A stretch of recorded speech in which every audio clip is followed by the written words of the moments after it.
আমরা শান্তিপূর্ণভাবে ইঞ্জিনিয়ার গোলাম মোস্তফার একটু বিক্ষোভ মিছিল করার জন্য আমরা এখানে এসেছিলাম।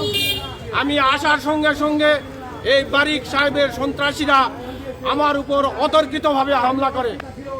অতর্কিত হামলা করার পরে আমাকে রাস্তা ফেলে আমাকে মারধর করা হয়েছে।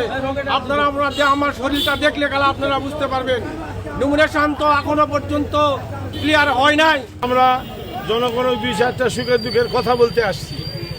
সারা জীবন মাঠে পড়ে থাকলো, এই মনন চূড়ান্ত না, মাঠে পড়ে থাকলো। 16 বছর ধরে মোস্তফা মাঠ ধরে নিয়ে আসে। এখন আমাদের ছেলে তারেক জিয়া এখন ওই বাড়ি সাহেবকে দিছে, মাত্র 6 মাস হলে আসছে। পোস্টে নাই, কিছু নাই, বিএনপিতে নাই, কোনো কিছু নাই। এর জন্য আমরা প্রতিবাদ জানার জন্য আসছি।